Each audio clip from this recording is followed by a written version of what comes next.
More than any other team on the F1 grid, Red Bull are known for their bold driver lineup choices.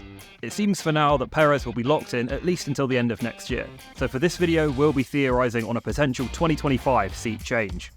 Let's zoom out a bit and take a look through all the contenders to find out which one has the best chance of being Max Verstappen's next teammate in Formula 1.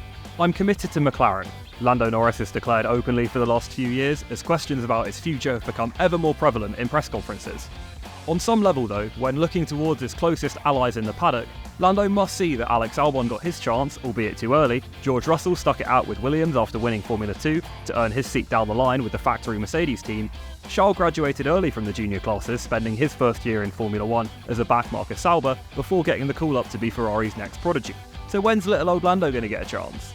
Maybe this is a bit of a presumptive perspective to hold though, as the stability, confidence and sense of security that 4 years of McLaren has given Lando has without question made him a stronger driver in all aspects. At the end of the day, on a statistical basis alone, few Formula 1 drivers as talented as him spend their time with only one team in their career. As an outlier in every sense, Lando has openly admitted to being approached by Red Bull before and has turned down the pressured insecurity of their contract in favour of staying with the McLaren family, who have put their trust and their chequebook behind him.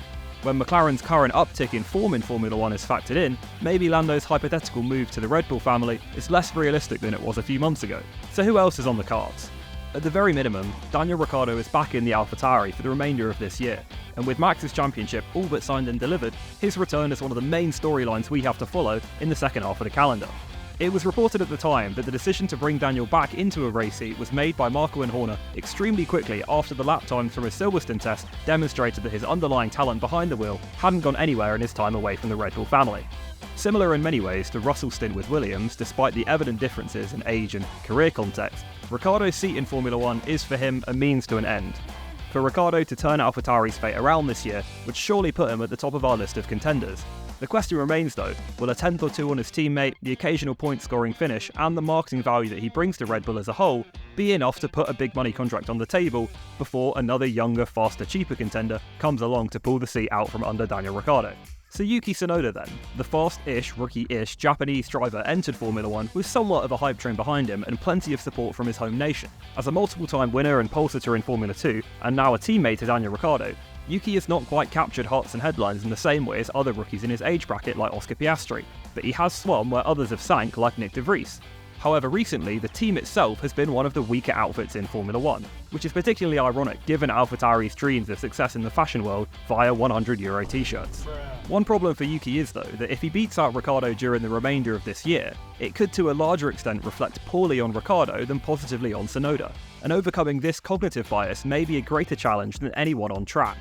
For Sergio Perez, it seems that despite all the headlines and speculation, that at least until the end of 2024, Sergio Perez's seat is as secure as it can be under Red Bull's management. Sergio's 2023 season has had its fair share of ups and downs so far.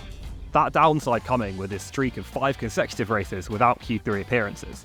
Both the power to keep his seat and the ever-mounting pressure to perform within it are at Sergio Perez's doorstep. With regression to the mean on his side, it does seem for now at least that Sergio Perez's form is recovering after that woeful run in the spring. A relaxing and calm summer break away from the intensity of Formula 1 may be exactly what Sergio Perez needs to find some of that much needed pace.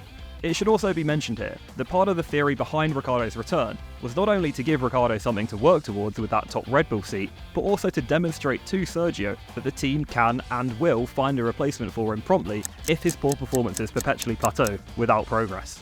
Another name worth mentioning here is Liam Lawson. The 21-year-old Kiwi has competitively competed in the German DTM series, taking multiple wins and oh so nearly the Drivers' Championship. He's also won races in Formula 3 and Formula 2 and is currently second in the Japanese Super Formula series.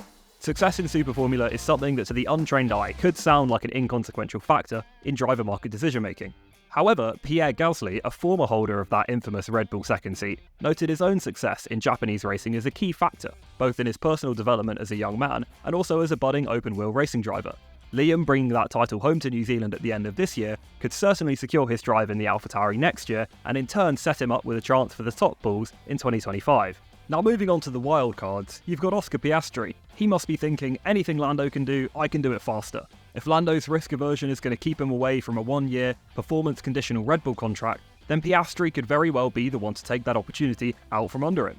As we know, Oscar is no stranger to silly season drama, and above everything else he retains full confidence in his ability to perform at the top end of the Formula 1 grid.